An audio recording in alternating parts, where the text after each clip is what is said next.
Hi Vilas, welcome to my channel ராகுல் stories. நம்ம இன்றைக்கி இந்த வீடியோவில் எந்த படத்தை பற்றின ரிவ்யூ பார்க்க போகிறோம் அப்படின்னா, நம்ம சுந்தர் சி டைரக்ஷனில் வெளிவந்திருக்கிற படம் தான் அரண்மனை 4. ஸோ இந்த படம் இப்போ தேட்டர்ஸில் வெற்றிகரமாக ஓடிட்டுருக்கு. ஸோ இந்த படத்தை பற்றின ஒரு ஷார்ட் ரிவ்யூ தாங்க பார்க்க போகிறோம். வாங்க வீடியோக்குள்ளே போகலாம். இந்த படத்தோட ஒன்லைன் ஸ்டோரி என்னென்னு பார்த்திங்க அப்படின்னா, நம்ம சுந்தர் சி இந்த படத்தில் பேசிக்காக ஒரு லாயராக இருக்கார். இவருடைய தங்கச்சி தான் பார்த்திங்க அப்படின்னா தமன்னா. இவங்க ஒரு 10 வருஷத்துக்கு முன்னாடி வீட்டை எதிர்த்து ஒரு லவ் மேரேஜ் பண்ணிப்பாங்க. ஸோ அதனால் என்ன ஆகும் அப்படின்னா, வீட்டுக்கும் அவங்களுக்கு பேச்சுவார்த்தையே இல்லாமல் போயிடும். ஸோ அவங்க பார்த்திங்க அப்படின்னா தனியாக தான் இருப்பாங்க.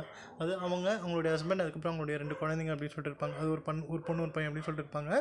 ஸோ அப்படி இருக்கும்போது தமன்னா வீட்டில் ஒரு நாள் என்ன ஆகும் அப்படின்னு பார்த்திங்க அப்படின்னா, அவங்க ஹஸ்பண்ட் நான் ஜாகிங் போகிறேன் அப்படின்னு சொல்லிட்டு போகும்போது ஹார்ட் அட்டாக்கில் இறந்து போயிடுவார்.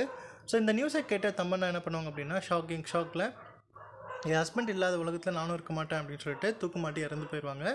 ஸோ இந்த தூக்குமாட்டி இறக்குறது அவங்களுடைய பொண்ணு பார்த்துருவாங்க. பார்த்த உடனே அந்த பொண்ணு பார்த்திங்க அப்படியே ஷாக்கில் படிக்கட்டிலேருந்து கீழே விழுந்து தலையில் அடிபட்டு கோமாக்கு ஸ்டேஜ் போயிடும். ஸோ அதுக்கப்புறம் இந்த நியூஸ் எல்லாம் பார்த்திங்க அப்படின்னா, நம்ம லாயராக இருக்கக்கூடிய நம்ம சுந்தர்சிக்கு தெரிய வந்ததுக்கப்புறம் என்ன சொல்வார் அப்படின்னா, இல்லை என் தங்கச்சி அந்த மாதிரி தூக்குமாட்டி இறந்து போகக்கூடிய பொண்ணெல்லாம் கிடையாது, இதுக்கு பின்னாடி ஏதோ நடந்திருக்கு, இதை நான் கண்டுபிடிச்சே ஆவேன் அப்படின்னு சொல்லிட்டு நம்ம சுந்தர்சி இது களத்தில் இறக்குறாரு. ஸோ அதுக்கப்புறம் என்ன ஆச்சு அப்படிங்கிறது தான் இந்த படத்தோட மீதி கதை. ஸோ என்னை பொறுத்த வரைக்கும் பார்த்திங்க அப்படின்னா, இந்த படம் டெக்னிக்கலாக சூப்பராகவே இருக்குது அப்படின்னே சொல்லலாம்.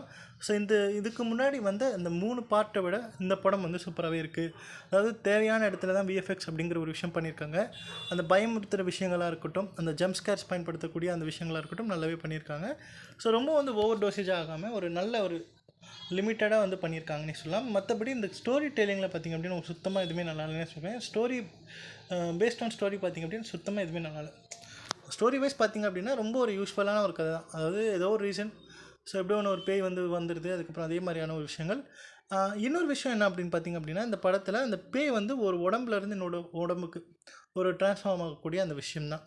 ஸோ அந்த ஒரு விஷயம் புதுசாக இருந்திருக்கும் எல்லாருக்கும். யூஸ்வலாக பேய் எப்படி இருக்கும் அப்படின்னு சொல்லிட்டு இருக்காமல் அந்த ட்ரான்ஸ்ஃபார்ம் ஆகக்கூடிய விஷயம் சூப்பராகவே காமிச்சிருக்காரு நம்ம சுந்தர்சி. ஸோ அதுலேயும் பார்த்திங்க அப்படின்னா, இந்த படத்தில் காமெடிக்கு ரொம்ப ஒரு ப்ரியாரிட்டி இருக்கும். அதாவது இந்த படம் பார்த்திங்க அப்படின்னா ஒரு ஹாரர் காமெடி ஜானர் தானே.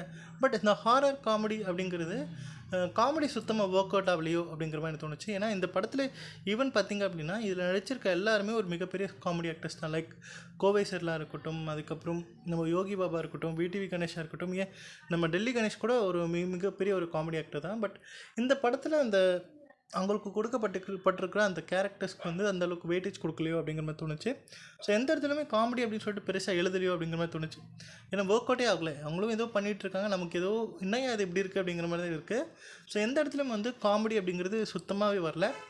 அது மட்டும் இல்லாமல் இந்த படத்தில் பார்த்திங்க அப்படின்னா சம்மந்தம் இல்லாத சீன்ஸ் தான் இருக்கும்.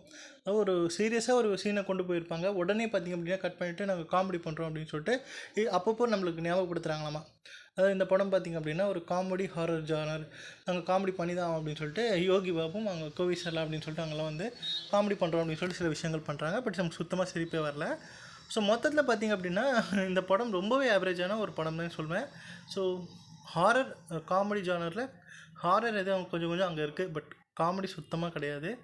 ஸோ எனக்கு பொதுவாக எனக்கு சுந்தர்சி படங்கள்லாம் எனக்கு ரொம்ப பிடிக்கும். குறிப்பாக இந்த அரண்மனை படங்கள் எல்லாமே பிடிக்கும். அப்படிங்கிறதுக்கு இந்த படம் பிடிக்க வாய்ப்புகள் இருக்குது. ஸோ எப்படி இருந்துச்சு அப்படின்னு சொல்லிட்டு இந்த படத்தை பார்த்துட்டு உங்களோட கமெண்ட்டை லீவ் பண்ணுங்கள். ஸோ இந்த வீடியோ பிடிச்சிருந்தால் லைக் பண்ணுங்கள், ஷேர் பண்ணுங்கள். மறக்காமல் என்னுடைய ராகுல் ஸ்டோரிஸ் அப்படிங்கிற என்னுடைய யூடியூப் சேனலை